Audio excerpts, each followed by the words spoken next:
அனைவருக்கும் வணக்கம். மல்லி சீரியல்ல அடுத்தடுத்து திருப்பங்கள் வரப்போகுது அப்படிங்கிறத மட்டும் உறுதியா தருது. ஏன்னா, இப்போ இந்த ரேணுகா நார்மல் மோடுக்கு வந்துட்டாங்க. ஏற்கனவே அவங்க புத்தி சுவாதீனம் இல்லாதவங்க மாரி நடந்துகிட்டு இருந்தாங்க. அப்ப இப்போ அவங்க கீழ விழுந்து தலையில அடிபட்டத சாக்கா வச்சு அந்த ரகுவும் டாக்டர மிரட்டி அவங்க என்ன சொல்றாங்க, இப்ப அவங்க நார்மலுக்கு வந்துட்டாங்கன்னு சொல்ல வைக்கிறாங்க. அப்ப இதன் மூலமா ரேணுகா இனி என்ன பண்ணுவாங்க, நார்மலா தான் இருப்பாங்க. அவங்களுக்கு மனநலம் பாதிச்ச மாரியோ, இல்ல குழந்தைத்தனமாவோ இருக்க வேண்டிய அவசியம் இல்ல.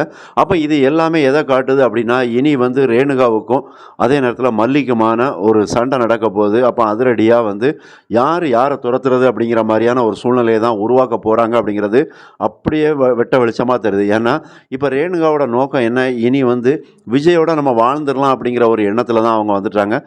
ஏன்னா, விஜயோட நல்ல கேரக்டர், இன்னொன்னு அவர்ட்ட இருக்கிற அந்த வசதி எல்லாமே அவங்க கண்ண உறுத்த ஆரம்பிச்சுருச்சு. அதனால தான் சும்மா மனநலம் பாதிச்சு அவங்கட்ட இருந்து பணத்த அடிச்சுட்டு போலாம் அப்படின்னு தான் நெனச்சாங்க.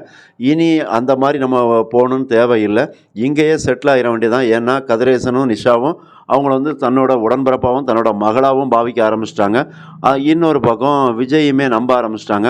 இப்போ இங்க இருக்கிற பிரச்சனை என்ன அப்படின்னா, மல்லி மட்டும்தான். மல்லி தான் அவங்க மேல ஒரு சந்தேகத்திலே இருக்கிறாங்க.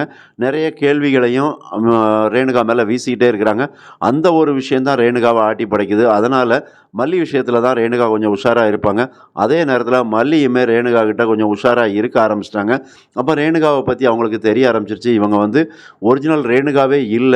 அப்ப இவங்க இப்போ சரியாயிருச்சு அப்படிங்கிறத இது ஒரு ட்ராமா தான். இதுக்கு முன்னாடியே இவங்களுக்கு எந்த பிரச்சனையுமே இல்ல. அப்போ இந்த மனநலம் பாதிச்சிருக்கு அப்படிங்கிற ஒரு விஷயத்த இவங்க ட்ராமா போட்டு தான் இந்த வீட்டுக்குள்ள வந்திருக்காங்க அப்படிங்கிற விஷயம் மல்லிக்கு புரிஞ்சு போச்சு. அதனால மல்லி இனி என்ன பண்ணுவாங்க?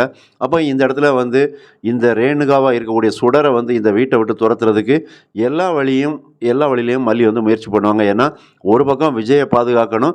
இன்னொரு பக்கம் கதிரேசன், நிஷா அவங்கட்ட ஏமாந்து போயிறக்கூடாது அப்படிங்கிறதுல மல்லி கவனமா இருப்பாங்க.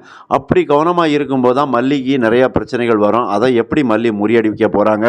அதே நேரத்தில இந்த ரகு டாக்டர தொடர்ந்து மிரட்டிக்கிட்டு தான் இருக்கிறாங்க.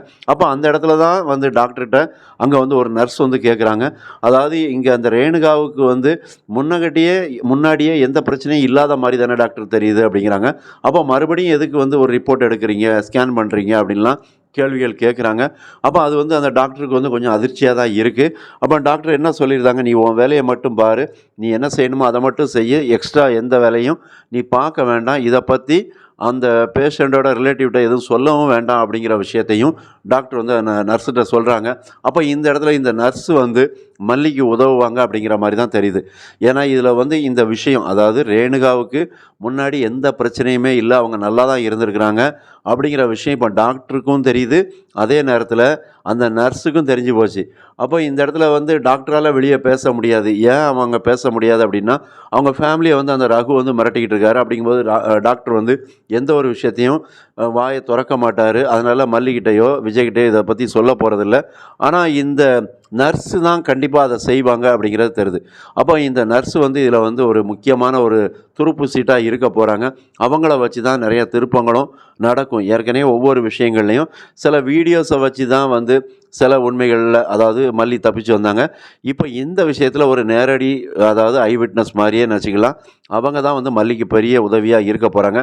ஆனா இப்போ ரேணுகாவ பத்தி விஜய்க்கு ஒரு சில விஷயம் தெரிஞ்சுது. அதாவது அவங்க ஹாஸ்பிட்டல்ல வச்சு அவங்க நார்மலா இருந்தாங்க அப்படிங்கிற விஷயத்த நிஷா சொல்றாங்க. அப்ப அந்த விஷயத்தையும் மல்லி விஜய்கிட்ட கேள்வியா கேட்குறாங்க. எப்படி நீங்க ரேணுகா அக்காவ பார்த்துட்டு அவங்க சரியாயிட்டு அப்படிங்கிறத பார்த்துட்டு என்ட்ட சொல்லாம இருந்தீங்கன்னு கேட்குறாங்க.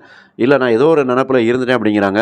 அப்புறம் என்னன்னா, அவங்களுக்காக வேண்டுறேன் அப்படின்லாம் விஜய் பேசுறாரு. அதாவது ரேணுகா முன்னாடி எப்படி இருந்தாங்க, அவங்க வீட்ல எந்த மாரி இருந்தாங்க, எந்த மாரி நாங்க காதலிச்சு கல்யாணம் பண்ணோம் அப்படிங்கிற விஷயத்த எல்லாத்தையுமே அவர் நெனச்சு பார்க்குறாரு. அப்ப ரேணுகாவுக்காக நான் ப்ரே பண்ணிக்கிட்டு இருந்தேன் அப்படிங்கிற விஷயத்த சொல்றாங்க. அப்போ மல்லியும் வேற வழி இல்லாம நானுமே ப்ரே பண்றேன் அப்படிங்கிறாங்க. இருந்தாலும் அவங்க மனசுக்குள்ள உண்மையிலேயே நீங்க ப்ரே பண்றது ஒரிஜினல் ரேணுகா அக்காவா இருந்தா நானும் உங்க கூட சேர்ந்து ப்ரே பண்ணியிருப்பேன். ஆனா அங்க இருக்கிறது ஒரிஜினல் ரேணுகாவே இல்ல. இவங்க ஏதோ ஒரு பிளானோட தான் இங்க வந்திருக்காங்க. அத நான் கண்டுபிடிச்சு கண்டிப்பா இந்த ரேணுகா யாரு, அவங்க எதுக்காக இந்த வீட்டுக்குள்ள வந்தாங்க அப்படிங்கிற எல்லா உண்மையும் கண்டுபிடிச்சு, அவங்கள இந்த வீட்ட விட்டு துண்ட காணோம், துணிய காணோம் அப்படின்னு ஓட விடுவேன் அப்படின்னு மல்லி நெனச்சுக்கிறாங்க. அந்த மாரி மல்லி நெனச்ச மாரி செஞ்சாங்கன்னா உண்மையிலேயே சூப்பர் தான். இதுக்கு இடையில தான் இந்த ராஜியும், ரஞ்சிதாவும் பண்ணக்கூடிய அக்கப்போர் தாங்காவல போலீஸ் ஸ்டேஷனில் டாய்லெட்டெல்லாம் கழுவி மறுபடியும் வீட்டுக்குள்ளே வந்துட்டாங்க. வீட்டுக்குள்ளே வந்தாலும் விஜய் வந்து துளி அளவு கூட அவங்க மேலே இரக்கமோ கருணையோ காட்டலை. அவங்கள ஹால்லேயே படுக்க வைக்கிறாங்க. கொசு கடியில் தான் ஒரு நைட்டு ஃபுல்லாகவே இருக்கிறாங்க. அடுத்து ஒரு அதிர்ச்சியான முடிவு எடுக்கிறாங்க. மறக்காமல் சப்ஸ்கிரைப் பண்ணுங்கள், கமெண்ட் பண்ணுங்கள். நன்றி.